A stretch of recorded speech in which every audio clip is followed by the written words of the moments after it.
जय श्री कृष्ण बालमित्रांनो. आपण कृष्णाच्या छान छान गोष्टी ऐकत आहोत. आजच्या आपल्या गोष्ट आहे 70वी.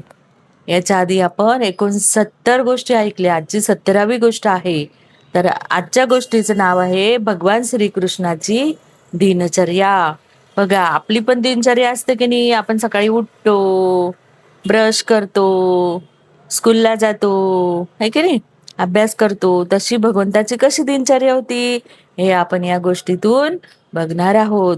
बघा, भगवंत हे परमात्मा होते, सर्व सृष्टीचे नियंत्रित होते. तरी पण ते भगवान श्रीकृष्ण आपल्या 16,000 राण्यांसमावेश शयन करीत, परंतु ते सकाळी अतिशय लवकर उठत.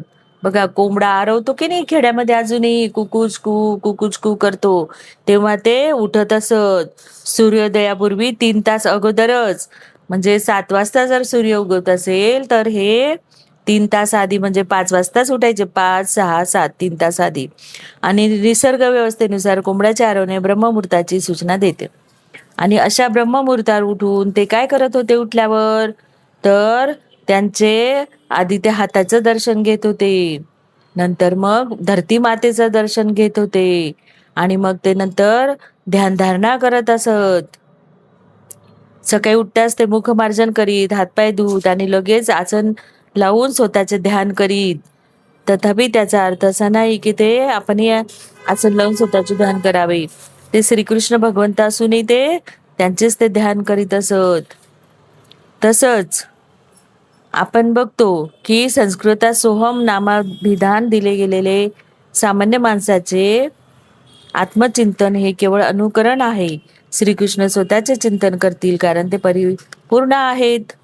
तर असे भगवंत स्वतः प्रातःकाळी नियमितपणे ध्यानविधी संपन्न झाल्यावर भगवान श्रीकृष्ण स्वच्छ शुद्ध पाण्याने आंघोळ करत, स्नान करीत, मग चांगले वस्त्र घालत, मग शाल ओढून ते धार्मिक कार्यात भाग घेत. प्रथमतः ते यज्ञात अन्नाची आहुती देत, नंतर गायत्री मंत्राचा जप करीत असत. एका आदर्श गृहस्थाप्रमाणे भगवान श्रीकृष्णाने गृहस्थोचित सर्व प्रकारच्या धार्मिक कार्याचे यथारूपाने पालन केले.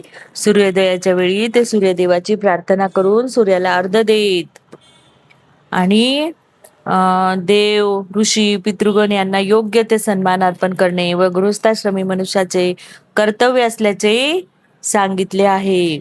भगवद्गीतेत म्हटले आहे की भगवान श्रीकृष्णांना या जगात काहीच कर्म करणे आवश्यक नव्हते, तरी पण आपल्याला आदर्श मिळावा म्हणून त्यांनी ते सर्व नियम पाडले. भगवान श्रीकृष्णांना गो ब्राह्मण हिताचय असे म्हटलेले आहे, कारण गो ब्राह्मण यांचे कल्याण पाहणे हे त्यांचे आद्य कर्तव्य होते. आणि असे ते सगळे रोज त्यांचं नित्य नियमाने सुपाऱ्या, चंदन, सुगंधी द्रव्य यासारख्या वस्तू सर्वांना देऊन टाकीत. त्यात ब्राह्मणांना प्राधान्य असे. आणि मग नंतर भगवान प्रसिद्ध सुधर्मा सभेत प्रवेश करीत. सुधर्मा सभा ही माहिती आहे का कुठून आणलेली होती? स्वर्गातून आणलेली होती सभागृह. त्याची द्वारकेत पुनर्स्थापना केली गेली होती. या सभागृहाचे असे वैशिष्ट्य होते की जो कोणी या सभागृहात प्रवेश करीत असे तो तात्काळ क्षुधा, तृष्णा, मोह, शोक, जरा, मृत्यू या 6 भौतिक क्लेशातून तो मुक्त होत असे. या 6 गोष्टी भौतिक अस्तित्वाचे अभिन्न अंग आहेत.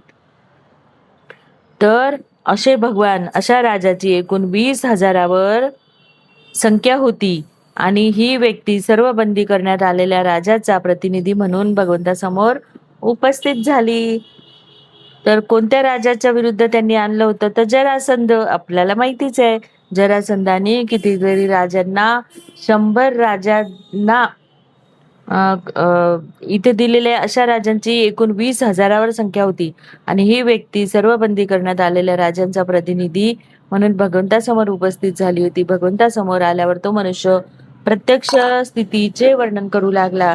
प्रिय भगवंता, आपण दिव्य ज्ञान आणि आनंदाचे शाश्वत मूर्त स्वरूप आहात, आणि असताना अधिकाराविरुद्ध जरासंधासारख्या दृष्ट व्यक्ती आम्हाला अशा शोचनीय अवस्थेत कशा टाकू शकतात? अशा घटनेने आम्ही गोंधळून गेलो आहोत. आणि हे कसे शक्य आहे हेच समजू शकत नाही कदाचित. तर प्रिय प्रभू, आम्ही तर आपल्या चरणकमळाचे आश्रित दास आहोत. म्हणून जरासंधाच्या रूपाने उद्भवलेल्या आमच्या सकाम कर्मभोगाच्या सापळ्यातून आमची सुटका करा.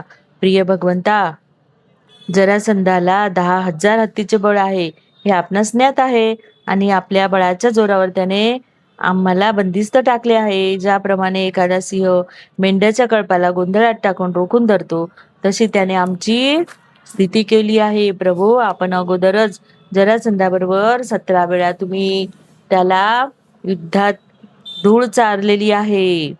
आणि अशा रीतीने बंदी केलेल्या राजाचा दूत जेव्हा भगवंतापुढे आपले निवेदन करीत होता, त्या क्षणी तेथे महर्षी नारदांचे आगमन झाले. आपल्याला माहितीच आहे, नारद मुनी म्हणजे सगळ्यात तिन्ही लोकात फिरणारे, पृथ्वी, स्वर्ग आणि पाताळ. तिन्ही तिन्ही भवनात जातात. त्यांना सगळीकडे प्रवेश आहे आणि सगळ्या खबऱ्या इकडून तिकडे घेऊन जातात.